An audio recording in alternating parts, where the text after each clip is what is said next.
ಎಲ್ಲಿಗೂ ನಮಸ್ಕಾರ. ಎಲ್ಲರಿಗೂ ಉಷಾಂದ್ರಂಗ ಯೂಟ್ಯೂಬ್ ಚಾನಲ್ಗೆ ಸ್ವಾಗತ. ಯಾರ್ಯಾರೆಲ್ಲ ವೀಡಿಯೋಸ್ನ ನೋಡ್ತಾ ಇದ್ದೀರಾ ಪ್ರತಿಯೊಬ್ಬರಿಗೂ ಕೂಡ ಥ್ಯಾಂಕ್ ಯು ಸೋ ಮಚ್.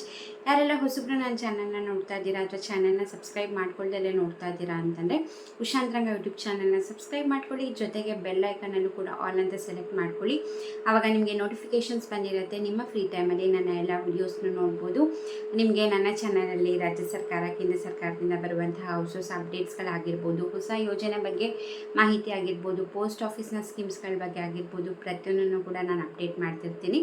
ಬನ್ನಿ ಇವತ್ತಿನ ವಿಡಿಯೋನ ಶುರು ಮಾಡೋಣ. ಇವತ್ತಿನ ವಿಡಿಯೋದಲ್ಲಿ ಗೃಹಜ್ಯೋತಿ ಯೋಜನೆದಾಗಿರ್ಬೋದು ಅಥವಾ SIR ಬಗ್ಗೆ ಆಗಿರ್ಬೋದು, ಗೃಹಲಕ್ಷ್ಮಿ ಯೋಜನೆ ಬಗ್ಗೆ ಆಗಿರ್ಬೋದು, ಮೂರು ಬಗ್ಗೆನೂ ಕೂಡ ಕೆಲವು ಹೊಸ ಅಪ್ಡೇಟ್ಸ್ಗಳು ಬಂದಿದೆ.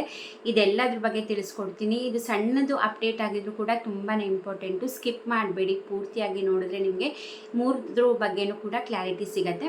ಮೊದಲನೇದಾಗಿ ಹೇಳ್ಬೇಕಂದ್ರೆ ಗೃಹಜ್ಯೋತಿ ಯೋಜನೆದು ಅದು ಕೂಡ ಮರುಪರಿಶೀಲನೆ, ಮರು ಅರ್ಜಿ ಸಲ್ಲಿಕೆ ಶುರುವಾಗಿದೆ. ಜುಲೈ 1ನೇ ತಾರೀಕಿಂದನೇ ಅಧಿಕಾರಿಗಳು ಮನೆಗೆ ಬಂದು ಫಾರ್ಮ್ನ ಫಿಲ್ ಮಾಡಿಕೊಂಡು ನಿಮ್ಮ ಮೀಟ್ರ್ ರೀಡಿಂಗ್ನ ಚೆಕ್ ಮಾಡಿಕೊಂಡು ನಿಮ್ಮ ದಾಖಲೆಗಳನ್ನೆಲ್ಲ ವೆರಿಫೈ ಮಾಡಿ ಹೋಗ್ತಿದ್ದಾರೆ. ಇವಾಗ ರೀಸೆಂಟಾಗಿ ಅಪ್ಡೇಟ್ ಬಂದಿರೋದು ಏನಪ್ಪ ಅಂತಂದರೆ, ನಾನು ಕೂಡ ನಿಮಗೆ ಹೇಳಿದ್ದೆ, ನೀವೇನಾದರೂ ಮನೆ ಬಾಡಿಗೆಲಿದ್ದೀರಾ, ಗೃಹಜ್ಯೋತಿ ಯೋಜನೆ ಅರ್ಜಿ ಸಲ್ಲಿಸಬೇಕಾದ್ರೆ, ಮರು ಅರ್ಜಿ ಸಲ್ಲಿಸಬೇಕಾದ್ರೆ ನಿಮ್ಮ ಲೀಸ್ ಅಗ್ರಿಮೆಂಟ್ ಆಗಿರ್ಬೋದು, ರೆಂಟ್ ಅಗ್ರಿಮೆಂಟ್ ಆಗಿರ್ಬೋದು ಕೊಡಬೇಕು ಅಂತ.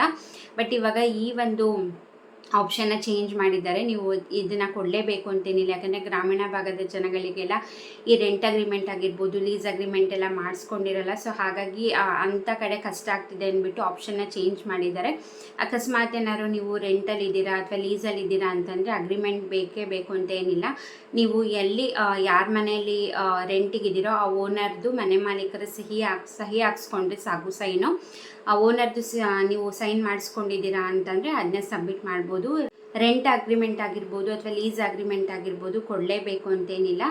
ಇದು ಹೊಸದಾಗಿ ಮಾಡಿರುವಂತಹ ಆಪ್ಷನ್. ಹಾಗೆ ಗೃಹಜ್ಯೋತಿ ಯೋಜನೆ ಮರುಪರಿಶೀಲನೆ ಅರ್ಜಿ ಮಾಡಿದಾಗ ಅಧಿಕಾರಿಗಳು ಬಂದಾಗ ನಿಮ್ಗೆ ಜಸ್ಟ್ ಫಾರ್ಮ್ನೆಲ್ಲ ಫಿಲ್ ಮಾಡಿ ಯಾವುದೇ ರೀತಿ ಡಾಕ್ಯುಮೆಂಟ್ನ ತೊಗೊಳ್ಳಲ್ಲ ಅವರು. ಈಗ ಎಕ್ಸಾಂಪಲ್ ನಿಮ್ಮ ಆಧಾರ್ ಕಾರ್ಡ್ ಆಗಿರ್ಬೋದು ಅಥವಾ ನಿಮ್ಮ ರೇಷನ್ ಕಾರ್ಡ್ ಆಗಿರ್ಬೋದು ಅಥವಾ ಪ್ಯಾನ್ ಕಾರ್ಡ್ ಆಗಿರ್ಬೋದು, ಜಸ್ಟ್ ನಿಮಗೆ ಅವರು ಮೊಬೈಲ್ ಆ್ಯಪ್ ಮೂಲಕನೇ ಆ ಒಂದು ಡಾಕ್ಯುಮೆಂಟ್ನ ಸ್ಕ್ಯಾನ್ ಮಾಡ್ಕೊಳ್ತಾರೆ ಅಷ್ಟೇ. ಯಾವುದೇ ರೀತಿ ಜೆರಾಕ್ಸ್ ಆಗಿರ್ಬೋದು ಅಥವಾ ಡಾಕ್ಯುಮೆಂಟ್ನ ಆಗಿರ್ಬೋದು ಅವ್ರು ತೊಗೊಳ್ಳಲ್ಲ. ಜಸ್ಟ್ ನಿಮಗೆ ನಿಮ್ಮ ವೋಟರ್ ID ಆಗಿರ್ಬೋದು, ಪ್ಯಾನ್ ಕಾರ್ಡ್ನ ಕೇಳ್ತಾರೆ. ಅದನ್ನು ಮೊಬೈಲ್ ಆ್ಯಪ್ ಮೂಲಕನೇ ಸ್ಕ್ಯಾನ್ ಮಾಡಿಕೊಂಡು ನಿಮಗೇ ಅದು ವಾಪಸ್ ಕೊಡ್ತಾರೆ.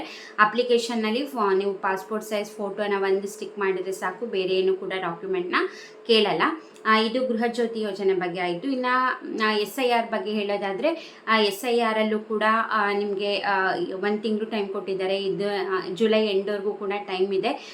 ಮನೆಗೂ ಕೂಡ ಅಧಿಕಾರಿಗಳು ಬರ್ತಾ ಇದ್ದಾರೆ. ನೀವು 2002ರಲ್ಲಿ ನೀವೇನಾರು ವೋಟಿಂಗ್ ಮಾಡಿದ್ದೀರಾ ಅಂತಂದರೆ ನೀವು ಫಸ್ಟ್ ಲೆಫ್ಟ್ ಸೈಡು ಮೇಲ್ ಆಪ್ಷನ್ನ ಫಿಲ್ ಮಾಡಿ, ಹಾಗೆ ರೈಟ್ ಸೈಡ್ ಕೆಳಗಡೆ ಎಲ್ಲರೂ ಫಿಲ್ ಮಾಡಲೇಬೇಕು. ನೀವು 2002ನಲ್ಲಿ ವೋಟ್ ಹಾಕಿದ್ದೀರಾ ಅಂತಂದರೆ ಲೆಫ್ಟ್ ಸೈಡ್ ಫಸ್ಟ್ ಭಾಗ ಏನಿದೆ ಅಲ್ಲಿ ಫಿಲ್ ಮಾಡಬೇಕು.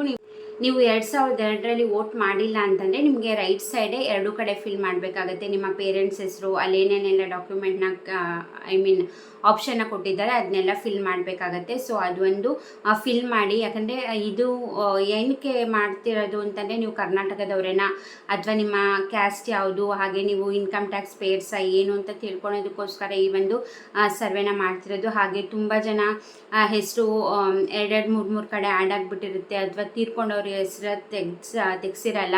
3-4 ಕಡೆ ಅವರ ಹೆಸರು ಆ್ಯಡ್ ಆಗಿರುತ್ತೆ ಮತಪಟ್ಟಿಯಲ್ಲಿ. ಸೊ ಹಾಗಾಗಿ ಇದನ್ನೆಲ್ಲ ಫಿಲ್ಟರ್ ಮಾಡಬೇಕು ಅನ್ನೋದಕ್ಕೋಸ್ಕರ. ಹಾಗೆ ಕರ್ನಾಟಕದವ್ರೇನಾ, ಇದು ಒಂದು ಗ್ಯಾರಂಟಿ ಯೋಜನೆಗಳಿಗೂ ಕೂಡ ಇದು ರಿಲೇಟೆಡ್ ಆಗುತ್ತೆ. ಯಾಕಂದರೆ ನೀವು ವೋಟರ್ ID ಈಗ SIRಲ್ಲಿ ನೀವು ಭಾಗವಹಿಸಿ ನೀವು ಅಲ್ಲೇ ಅರ್ಜಿ ಹಾಕಿದ್ರೆ ಮಾತ್ರ, ನಿಮ್ಮ ಮತದಾನ ಪಟ್ಟಿಯಲ್ಲಿ ನಿಮ್ಮ ಹೆಸರಿದ್ರೆ ಮಾತ್ರ ನಿಮ್ಮದು ಗ್ಯಾರಂಟಿ ಯೋಜನೆಗಳು ಬರೋದು. ನೀವು ಅರ್ಹರಿದ್ದರೂ ಕೂಡ ಗ್ಯಾರಂಟಿ ಯೋಜನೆಗಳಿಗೆ ಮತಪಟ್ಟಿಯಲ್ಲಿ ನಿಮ್ಮ ಹೆಸರು ಇಲ್ಲ ಅಂತಂದರೆ ನಿಮಗೆ ಗ್ಯಾರಂಟಿ ಯೋಜನೆಗಳು ಸಿಗಲ್ಲ. ಸೊ ಹಾಗಾಗಿ ಪ್ರತಿಯೊಬ್ಬರು ಕೂಡ ಈ SIR ಫಾರ್ಮ್ ಏನು ಕೊಟ್ಟಿದ್ದಾರೆ ಅದನ್ನ ಫಿಲ್ ಮಾಡಿ. ನೀವು ಆನ್ಲೈನಲ್ಲೂ ಕೂಡ ಫಿಲ್ ಮಾಡ್ಬೋದು, ಅದಕ್ಕೂ ಕೂಡ ಆಪ್ಷನ್ ಇದೆ. ಬಟ್ ಏನಂದರೆ ನೀವು ಆನ್ಲೈನಲ್ಲಿ ಮಾಡಬೇಕಂದ್ರೆ ನಿಮ್ಮ ವೋಟರ್ IDಗೆ ನಿಮ್ಮ ಫೋನ್ ನಂಬರ್ ಲಿಂಕ್ ಆಗಿರಬೇಕು. ಲಿಂಕ್ ಆದರೆ ನೀವು SIRನ ಆನ್ಲೈನಲ್ಲೂ ಕೂಡ ನೀವು ಅಪ್ಲೈ ಮಾಡಬಹುದು. ಇಲ್ಲಾಂತಂದರೆ ನಿಮ್ಮ ಮನೆಗೆ ಅರ್ಜಿ ಕೊಟ್ಟೋಗಿರ್ತಾರೆ, ಸೊ ನೀವೇ ಫಿಲ್ ಮಾಡಿ ಹೇಳಿದರೆ ಅವರು ಬಂದು 2 ಫಾರ್ಮ್ ಕೊಟ್ಟಿರ್ತಾರೆ. ಒಂದು ಅವ್ರು ತೊಗೊಳ್ತಾರೆ, ಇನ್ನೊಂದು ನಿಮಗೆ ಒಂದು ರೆಫರೆನ್ಸಿಗೆ ಅಂತ ಕೊಟ್ಟಿರ್ತಾರೆ. ಅರ್ಜಿನೂ ಕೂಡ ಕರೆಕ್ಟಾಗಿ ಹುಷಾರಾಗಿ ಇಟ್ಕೊಳ್ಳಿ. ಇನ್ನು ನೆಕ್ಸ್ಟು ಗೃಹಲಕ್ಷ್ಮಿ ಯೋಜನೆ ಬಗ್ಗೆ ಹೇಳಬೇಕಂದ್ರೆ ಗೃಹಲಕ್ಷ್ಮಿ ಯೋಜನೆ 30 ಕಂತಿನ ಹಣದವರೆಗೂ ಕೂಡ ಬಂದಿದೆ. ರೀಸೆಂಟಾಗಿ ಕೆಲವೊಬ್ಬರಿಗೆ ಹಣ ಜಮೆ ಆಗ್ತಾಯಿದೆ. ತುಂಬ ಜನಕ್ಕೆ ಕನ್ಫ್ಯೂಷನ್ ಇದೆ, ಅದು 31ನೇ ಕಂತಿನ ಹಣನ ಯಾವುದು ಅಂತ. ಖಂಡಿತವಾಗ್ಲೂ ಇಲ್ಲ, 31ನೇ ಕಂತಿನ ಹಣ ಇನ್ನೂ ಮಹಿಳೆಯರ ಖಾತೆಗೆ ಹಾಕಿಲ್ಲ. ಈಗ ಹಣ ಯಾರಿಗೆಲ್ಲ ಬರ್ತಿದೆಯಪ್ಪ ಅಂತಂದರೆ, ಯಾರಿಗೆಲ್ಲ 29ನೇ ಕಂತಿನ ಹಣ ಪೆಂಡಿಂಗ್ ಇತ್ತು ಅಥವಾ 30ನೇ ಕಂತಿನ ಹಣ ಪೆಂಡಿಂಗ್ ಇತ್ತು, ಯಾರ್ಯಾರಿಗಿತ್ತು ಸೊ ಅಂಥವ್ರಿಗೆಲ್ಲ ಕ್ಲಿಯರ್ ಮಾಡ್ತಾ ಇದ್ದಾರೆ. ಯಾಕಂದರೆ 30ನೇ ಕಂತಿನ ಹಣ ಜಮೆ ಮಾಡಿದಾಗ ಸ್ವಲ್ಪ ಜನಕ್ಕೆ ಅಷ್ಟೇ ಜಮೆ ಆಗಿದ್ದು. ಆಮೇಲೆ ಎಲೆಕ್ಷನ್ ಬಂತು, ರಿಸಲ್ಟ್ ಆಯಿತು, ಆಮೇಲೆ ಟೆಕ್ನಿಕಲ್ ಇಶ್ಯೂ ಆಯಿತು, ಆಮೇಲೆ CM ಬದಲಾವಣೆ ಎಲ್ಲ ಆಗಿದ್ದರಿಂದ ತುಂಬ ಜನಕ್ಕೆ ಜಮೆ ಆಗಿರಲಿಲ್ಲ. ಸಾಕಷ್ಟು ಜನರಿಗೆ ಪೆಂಡಿಂಗ್ ಇತ್ತು, ಟೆಕ್ನಿಕಲ್ ಇಶ್ಯೂಸ್ ಎಲ್ಲ ಬಂದಿದ್ದರಿಂದ. ಹಾಗಾಗಿ ಯಾರಿಗೆಲ್ಲ ಪೆಂಡಿಂಗ್ ಇತ್ತು ಅವ್ರಿಗೆಲ್ಲ ಕ್ಲಿಯರ್ ಮಾಡ್ತಾ ಇದ್ದಾರೆ. ಸೊ ಅಂಥವ್ರಿಗೆ ಹಣ ಬಂದಿರೋದು 31ನೇ ಕಂತಿನ ಹಣ DBT ಕರ್ನಾಟಕ ಅನ್ನೋ ಆ್ಯಪಲ್ಲಿ ಅಪ್ಡೇಟ್ ಆಗಿದೆ. ಅಲ್ಲೂ ಕೂಡ ಪುಷ್ ಟು DBT ಅಂತಲೇ ಬರ್ತಾ ಇರೋದು 31ನೇ ಕಂತಿನ ಹಣದ್ರ ಬಗ್ಗೆ. ಬಟ್ ಹಣ ಇನ್ನೂ ಜಮೆ ಆಗಿಲ್ಲ. ಯಾವಾಗ ಆಗ್ಬೋದು ಅಂತಲೇ ಮೇ ಬಿ ಮರುಪರಿಶೀಲನೆ ಆದಮೇಲೆ ಆಗ್ಬೋದು. ಇವಾಗ ಈ ಒಂದು ಸಚಿವ ಸಂಪುಟ ಆದಮೇಲೆ ಅರ್ಜಿ ಸಲ್ಲಿಸೋಕ್ಕೆ ಅವಕಾಶ ಮಾಡಿಕೊಡ್ತೀವಿ ಅಂತ ಇದ್ರ ಬಗ್ಗೆ DK ಶಿವಕುಮಾರ್ ಸರ್ ಕೂಡ ಮಾತಾಡಿದ್ದಾರೆ. ಬಟ್ ಸಚಿವ ಸಂಪುಟ ಈ ತಿಂಗಳು ಎಂಡಿಗೆ ಆಗುತ್ತೆ. ಸೊ ಅದಾಗಿದ್ದ ಕೂಡಲೇ ಅರ್ಜಿ ಸಲ್ಲಿಸೋಕ್ಕೆ ಅವಕಾಶ ಮಾಡಿಕೊಡ್ತೀವಿ ಅಂತ ಹೇಳಿದರು. ಬಟ್ ಇವಾಗ ಸಚಿವ ಸಂಪುಟ ವಿಸ್ತರಣೆ ಲೇಟ್ ಆಗೋ ಚಾನ್ಸಸ್ ಆಗ್ತಾ ಇದೆ. ಅಪ್ಡೇಟ್ಸ್ನ ನೋಡ್ತಾ ಇದ್ರೆ ಏನು ಮಾಡ್ತಾರೆ ಅಂತ ಗೊತ್ತಿಲ್ಲ. ಯಾಕಂದರೆ ತುಂಬ ಲೇಟಾಗಿದೆ. ಈಗ ಆಲ್ರೆಡಿ 2-3 ಕಂತಿನ ಹಣ ಪೆಂಡಿಂಗ್ ಇದೆ, ಗೃಹಲಕ್ಷ್ಮಿ ಹಣ. ಈ ಮರುಪರಿಶೀಲನೆ ಮಾಡಿದರೆ ಫಿಲ್ಟರ್ ಆಗ್ತಾರೆ. ಸೊ ತುಂಬ ಜನ ಈ ಒಂದು ಯೋಜನೆಯಿಂದ ಕ್ಯಾನ್ಸಲ್ ಆಗುತ್ತೆ. ಸೊ ಅವಾಗ ಅವ್ರಿಗೂ ಕೂಡ ದುಡ್ಡು ಉಳಿಯುತ್ತೆ. ಅದಾದಮೇಲೆ ಹಾಕಬೇಕು ಅಂತ ಇದ್ರೇನೋ ಮೇ ಬಿ. ಬಟ್ ಇನ್ನೂ ಲೇಟ್ ಆಗ್ತಾನೇ ಇದೆ.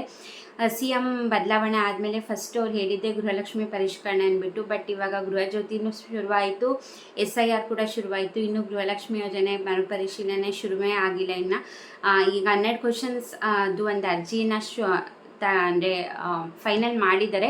ಈಗ ಆ ಅರ್ಜಿನೇ ಬಿಡ್ತಾರಾ ಅಥವಾ ಸಚಿವ ಸಂಪುಟ ಆದಮೇಲೆ ಯಾರು ಸಚಿವರು ಬರ್ತಾರೆ ಈ ಒಂದು ಮಹಿಳಾ ಮತ್ತು ಮಕ್ಕಳ ಕಲ್ಯಾಣ ಇಲಾಖೆಗೆ ಅಂತ ಕನ್ಫರ್ಮ್ ಆದಮೇಲೆ ಅರ್ಜಿ ಬಿಡುಗಡೆ ಮಾಡ್ತೀವಿ ಸಲ್ಲಿಸೋಕ್ಕೆ ಅಂತ ಹೇಳಿದರು.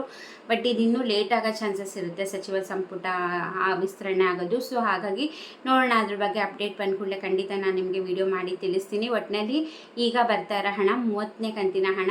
ಬಾಕಿ ಉಳಿದಿರೋರಿಗೆ ಅಂದರೆ ಪೆಂಡಿಂಗ್ ಇತ್ತು ಯಾರಿಗೆಲ್ಲ ಅವ್ರಿಗೆ ಮಾತ್ರ ಬಂದಿರೋದು. 31ನೇ ಕಂತಿನ ಹಣ ಇನ್ನೂ ಬಂದಿಲ್ಲ. ಸೊ ನೀವು ಬೇರೆ ಯಾವುದೇ ವಿಡಿಯೋ ಇವತ್ತು 20 ಜಿಲ್ಲೆಗೆ ನಾಳೆ 15 ಜಿಲ್ಲೆಗೆ ಬರುತ್ತೆ ಅಂದರೆ ದಯವಿಟ್ಟು ನಂಬಕ್ಕೆ ಹೋಗಬೇಡಿ. ಯಾರು ಕರೆಕ್ಟಾಗಿ ಇನ್ಫಾರ್ಮೇಷನ್ ಕೊಡ್ತಾರೆ, ಯಾವ ವಿಡಿಯೋ ಯಾರ ಚಾನಲಲ್ಲಿ ಪ್ರಾಪರ್ ಇನ್ಫಾರ್ಮೇಷನ್ ವೀಡಿಯೋಸ್ ಬರುತ್ತೆ ಅವ್ರದ್ದನ್ನು ಮಾತ್ರ ನೋಡಿ. ತುಂಬ ವೀಡಿಯೋಸ್ನ ನೋಡ್ತಾರೆ, ನಿಮಗೆ ಕನ್ಫ್ಯೂಷನ್ ಆಗೋಗುತ್ತೆ. ಯಾರು ಕರೆಕ್ಟಾಗಿ ಮಾಡ್ತಾರೆ ಅವ್ರ ಚಾನಲ್ನ ಫಾಲೋ ಮಾಡಿ, ಸಬ್ಸ್ಕ್ರೈಬ್ ಮಾಡ್ಕೊಳ್ಳಿ. ನಿಮಗೆ ನನ್ನ ಕಡೆಯಿಂದ ನಿಮಗೆ ಹೆಲ್ಪ್ಫುಲ್ ಆಗುವಂತಹ ಇನ್ಫಾರ್ಮೇಟಿವ್ ವೀಡಿಯೋಸ್ನೇ ಮಾಡ್ತಿರ್ತೀನಿ. ಸಬ್ಸ್ಕ್ರೈಬ್ ಮಾಡ್ಕೊಳ್ಳಿ. ಪೂರ್ತಿಯಾಗಿ ವೀಡಿಯೋನ ನೋಡಿದ್ದಕ್ಕೆ ಥ್ಯಾಂಕ್ ಯು ಸೋ ಮಚ್. ನಿಮಗೆ ಏನಾರ ಡೌಟ್ಸ್ ಇತ್ತು ಅಂದರೆ ದಯವಿಟ್ಟು ಕಾಮೆಂಟ್ ಸೆಕ್ಷನಲ್ಲಿ ತಿಳಿಸಿ. ಖಂಡಿತ ನಾನು ಅದಕ್ಕೆ ಆನ್ಸರ್ನ ಮಾಡ್ತೀನಿ.